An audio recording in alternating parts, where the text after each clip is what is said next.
Pemirsa, kita akan memasuki Habar nang Panambayan. DPRD Kota Baru berkunjung ke Banjarmasin untuk mempelajari mengenai pengalihan aset nang dihibahkan pada pihak ketiga, yakni bekas lahan sekolah dasar di kawasan Jalan Simpang Ulin 1, Banjarmasin Tengah. Kami dari Kota Baru.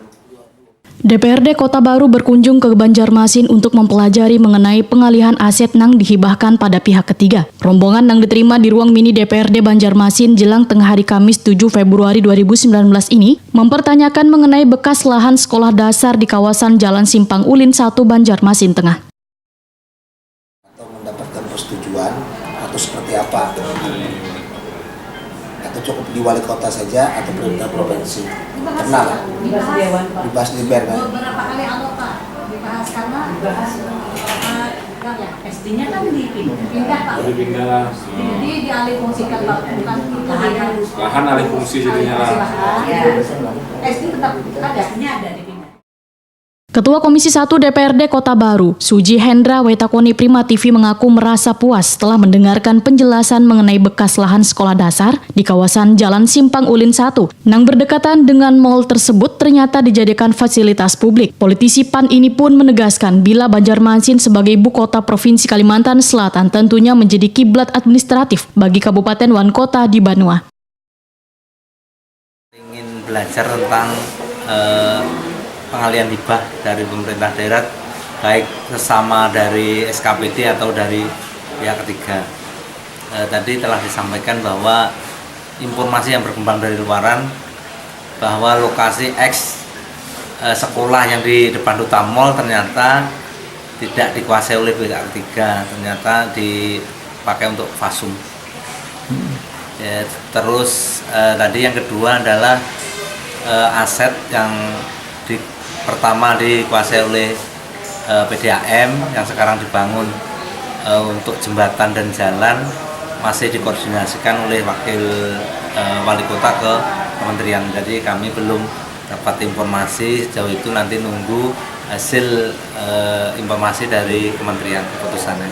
Secara tertulis nanti disampaikan ke DPRD Kota Baru. Pak, kenapa Pak ini sampai belajar ke Banjarmasin mengenai hal itu? Apakah di Kota Baru terjadi masalah seperti itu? Jadi sebenarnya tidak ada masalah, tapi karena itu adalah isu yang sangat strategis dan Kota Baru adalah wilayah yang sedang berkembang, kami antisipasi dan kami anggap Kota Banjarmasin adalah kiblatnya administratif. Jadi kita belajar karena kami anggap pelaksanaan hibah yang di Kota Banjarmasin adalah sesuai prosedur dan secara administratif sudah diakui oleh banyak daerah-daerah yang lain. Kami belajar di Kota Banjarmasin.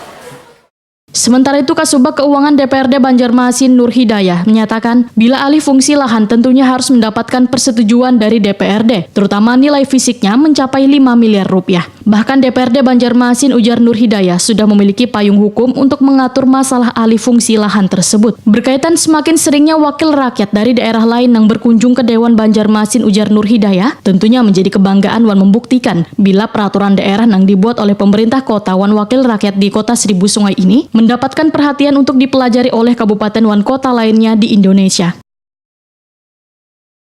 Kunjungan tentunya berkaitan dengan mekanisme daripada persetujuan terhadap alih fungsi ataupun kaitan dengan aset daerah.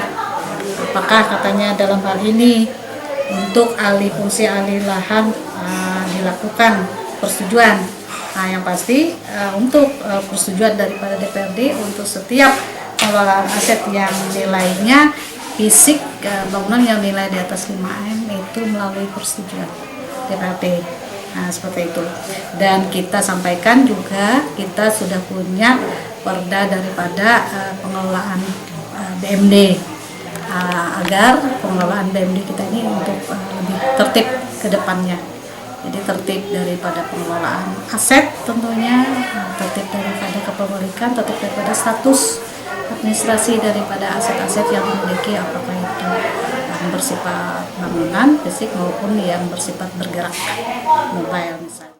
Sebelumnya, bagian Sekretariat DPRD Banjarmasin menerima kunjungan unsur pimpinan Wan Sekretariat DPRD Probolinggo, Jawa Timur.